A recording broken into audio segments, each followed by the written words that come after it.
when you don't have that negative bid adjustment, you're going to be showing up in that number one spot more. People are going to be clicking it, seeing how far you are away, and saying, no, I don't want to make that drive out. And every time they click your ad, there goes your budget. And that's what leads to these further locations from you, their cost per conversion getting so high. Welcome to the very first episode of Birch Banter. I have an awesome conversation with Jake Dieball about geotargeting. Jake is the senior ad specialist at our marketing agency, and he is the smartest person I know when it comes to paid media.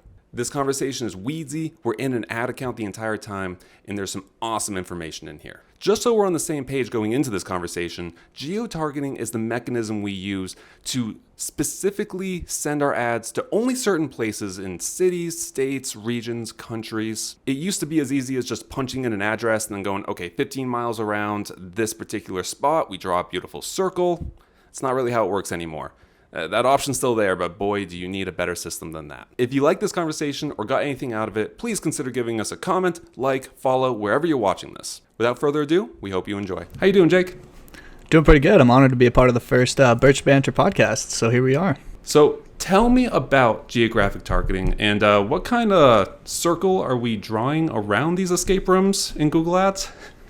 Got you. So when I'm coming to set the geographic targeting for our escape room clients, the first thing I like to start with is asking them, where are customers coming to you from? Yeah. How far are they willing to drive? That will kind of give us some info on where we want to draw the circle. And I say circle, it's not really how I like to do it. So I'm going to hop into a campaign here on my screen, kind of show you what I like to do when setting this geographic targeting. Instead of drawing a circle for these escape room clients, we like to break it out city by city.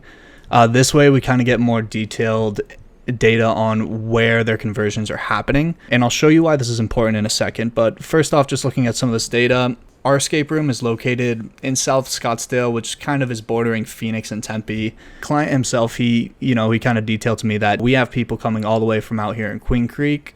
We have people coming from way up in Fountain Hills, as far up as Glendale. So really the whole Phoenix Valley. In targeting this, obviously just kind of broke out, went city by city, all the surrounding areas. So here we can see Phoenix, we have this many conversions. Mesa, we have this many conversions. Tempe, we have this many conversions. This is really helpful for me as the ads manager because what I like to do from there is break out in certain locations, maybe some that are a little bit farther away from the client's actual location. We won't see as many conversions come through. So as you can see here, some in the bottom, we have only 8 conversions from Queen Creek, 7 from Glendale, only 1 from Fountain Hills, and we got 0 from the Paradise Valley area. What that's going to tell me as a manager is maybe we don't want to spend as much money for a click from those areas. So we're going to put a bid adjustment on these specific locations.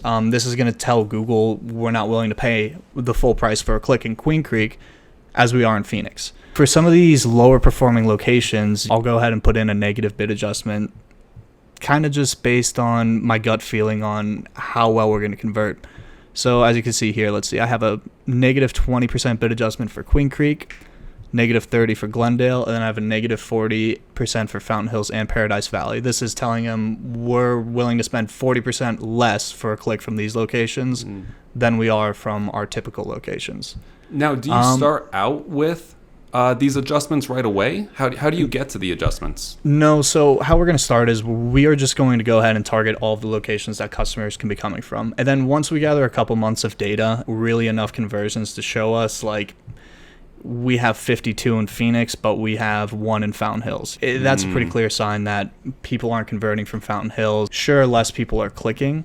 We're not getting as many conversions as a sign to me. We don't want to pay as much for that click. It's less likely to go through. So we turn down the bid adjustment, and then that actually helps our cost per conversion. What we wanted to do was still have our ads appear to people who might be searching for escape rooms from Fountain Hills, only for people who had higher intent. So with the lower bid adjustment, it's likely that some of our competitors might jump in front of us into the number 1 slot on the Google results. Telling Google, lower bid, we don't really need that number 1 spot because that could just be for, anyone who's hopping in and doing initial research. But if they still put us in that number 2 or 3 slot, it kind of shows that the people are doing a little more research by the fact that they're actually getting down to our result and seeing our ad and getting into our website, which is why we're not paying as much, is because we're in a lower spot. But these people typically kind of have a little bit of a higher intent. So we're still able to show up and capture some cheap conversions. Almost seems like you're strategically bidding low on the auction in areas that we know we're not going to win at the top.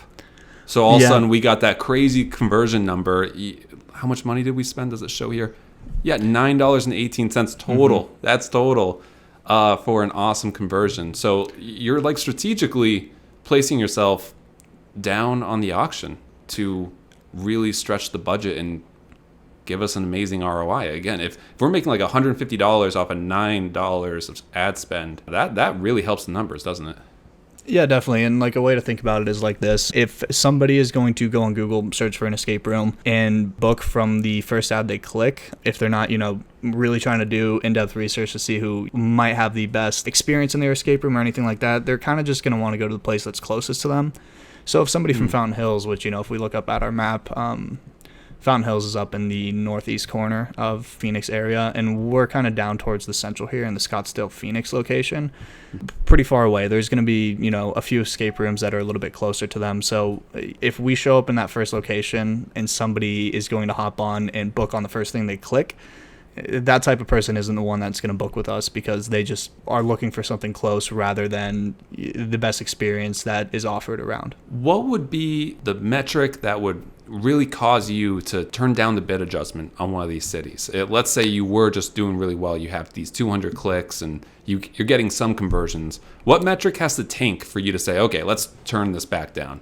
Yeah, that's a good question. It's going to be cost per conversion for me. Yeah, revenue. 100% of the time when I see that, the cost per conversion is getting really high, it's like, do I really want to pay $40, $50 to get somebody from, Glendale, Peoria, Queen Creek is so far away to come to us? It's not worth it. And the reason it's not worth it is because when you don't have that negative bid adjustment, you're going to be showing up in that number one spot more. People are going to be clicking it, seeing how far you are away and saying, no, I don't want to make that drive out. And every time they click your ad, there goes your budget. And that's what leads to these further locations from you, their cost per conversion getting so high. When you see that, you turn down the bid adjustment, you start getting clicks a little bit cheaper, telling Google, we're not as willing to pay for a click out there as we are somewhere closer to us.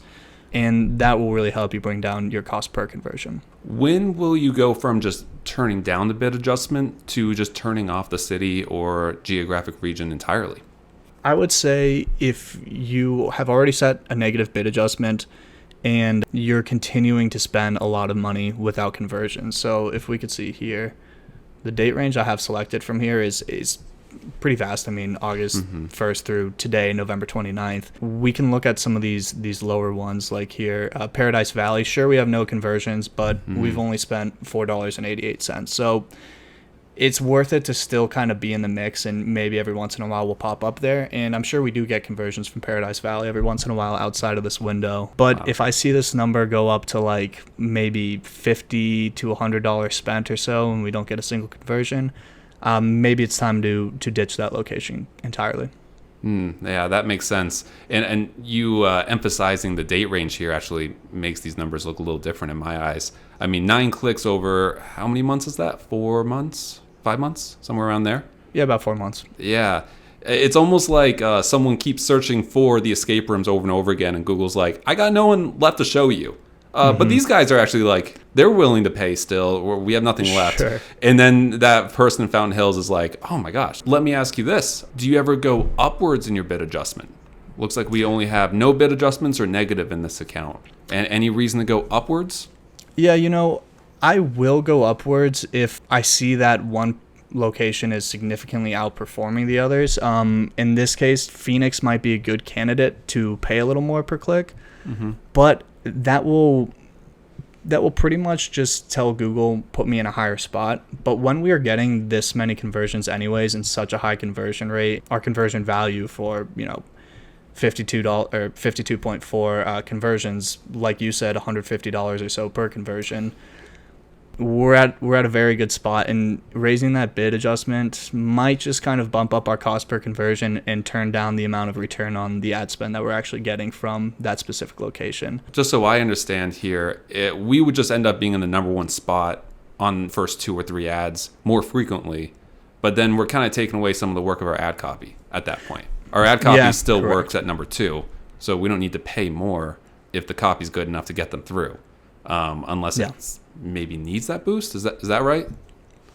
Yeah, that's correct. If you're in a very, very competitive area and say you have 5 or 6 competitors in, a tight spot with you, if it seems like their ads are pushing your ad off that top spot a lot and you're not getting as many clicks as you feel like you should be getting on those, then, maybe you do need to turn it up. Luckily for this specific client, the Phoenix area isn't overly competitive with escape rooms. So, to me, it doesn't seem like there's a need to turn it up when here we're getting conversions for $15, $13. We're in a good spot. So when you're in this situation and you're going through all this data, just go with your gut, make sure you make data-informed decisions, and you should put yourself in a good position for success. I guess I do want to comment on one thing you just said, is that Phoenix is not a competitive market. For us, I'd say, I don't run the ads here. I do a lot of the other parts of these escape room accounts, but I would say we've inherited some ad accounts that are just as competitive in LA, other big cities. I think it's more of your systems here. I think you're maybe just downplaying it a little bit, because Phoenix is a huge market still. Sure. Pretty competitive across the board. I think it might come down to some of your tuning here. Yeah. Well, I appreciate that. We like to stay humble. There's 101 things that go into having an efficient campaign that's going to work out for you. This is just one of them. Mm-hmm. I think it's important because we have inherited accounts that you've seen it. They've been targeting India, China, all these places overseas, and their escape rooms in, say, Los Angeles. And I feel like we always joke about that too, is we're always in the weeds in our targeting. This is where our conversations always are about what city do we adjust on? And sometimes we'll inherit it and it's like the entire state plus another country. And you're like, oh boy. Yeah. Well, while we're on this topic, actually, there's another little slightly hidden feature that you don't always see that I do want to share with you guys. So when you're in your campaign, you can go to settings here. We like hidden features. Well, maybe not. Maybe not if you're running it yourself, I guess. We're going to go settings and then locations. Here's where we're inputting all the locations city by city, as you can see. Mm-hmm. Once you're saved there, scroll down a little bit and go to location options. And make sure you're set on target to presence, which is people in or regularly in your targeted locations. We've seen people have presence or interest selected, and we know there's a lot of, fishy agencies that are overseas who are, constantly researching, Phoenix, Los Angeles, wherever your city is. These people will get your ads if you're on presence or interest, and a lot of them will have bots that will be clicking your ads. Best way to stop that, go to presence, so it'll only target people who are either currently in your location or are regularly in your targeted location. We just faced this recently, right? We had our targeting absolutely correct, and then all of a sudden we were getting hundreds of clicks from India. And this was something that we inherited, and we're going, the targeting's right. What's going on here? Yes, that's not very 100%. Clear. That's not very clear at all. It's not, and every time you go to create a new campaign or something, it's always hidden in a drop-down. So make sure you click all the drop-downs and, read into what these settings are. But this is a big one that I see missed all of the time. Yeah, and that, when we encountered that was someone who wasn't in Google Ads very often, that was kind of tinkering. And and then I looked at it, go, whoa, what the heck is happening here? Holy smokes, what a hidden feature that is. Good call out. Yeah, definitely. Just make sure you're checking all the nooks and crannies. Yeah. Read everything twice. Yeah. Hey, I noticed too, under the location options, we got exclude. Do we throw exclusions in? Do we not only include, but should we maybe say, hey, out of the country never do this, or is it good enough? That will come down to only if you see that you're getting clicks outside of the country. When you have presence selected, you shouldn't be getting these, but I'll show you a way to check if you are. So when you're back in the locations tab for your campaign, on this little drop down, switch from targeted locations to matched locations. This is going to show you where you're getting your clicks from. All of ours it's going to start with country. In the United States, you can click on that and filter it further. So let's go by cities. And this is going to show us all the cities that we are getting clicks from. So what you might see. Correct. So these are the ones that also we have added and targeted. So for example, look right here. added excluded none for Santan Valley, so we don't have this targeted, but this would fall under people who are, regularly in one of our targeted locations. Santan Valley is basically backed right up to where we are showing our ads. So people who live in Santan Valley might frequently be visiting Phoenix for work, and things like that. So what you want to be wary of is when you click, let's go back to my original view. So we were on targeted locations again. We're going to go over to matched locations.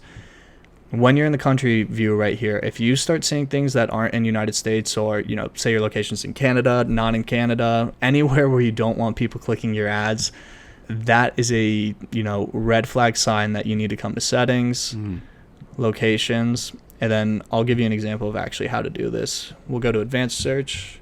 We will say, for example, India. And under the country, we can click exclude. And now nobody who's in this location will be able to click on your ads anymore. Even if, and I'm probably reaching here because you're probably not going to India and Scottsdale anytime Frequently. soon. Yeah. Sure. But if you exclude it, even if you have that option selected, let's say you do exclude Queen Creek, which is right next to it, would that make it so, okay, I crossed that border and my phone's like, no, you will never get this ad now? Yeah, so as you can see here, it's a little bit different on exclude. So on target, we have presence or interest. So people who are regularly in or who have shown interest in your target location. Presence, people regularly in or in your location. And search interest, people who are just searching for your targeted locations. On exclude, we only have two options. Presence, people who are in your excluded locations, or presence or interest, so people who are regularly in or who have shown interest. When we have exclude set to presence, people who are searching from that excluded location will not be able to populate your ad. Okay. Gotcha. That makes a lot of sense. That is after you explain it and you reread it, it makes sense. But boy, there's some pitfalls there for sure. Sure. Yeah, man. Well, Jake, this is awesome. Thank you so much for taking the time to answer some questions and explain some of this stuff for the very first episode of Birch Banter. Yeah, thanks for having me. Like I said, I'm honored to be a part of the first episode, and hope we could keep this thing rolling for a long time.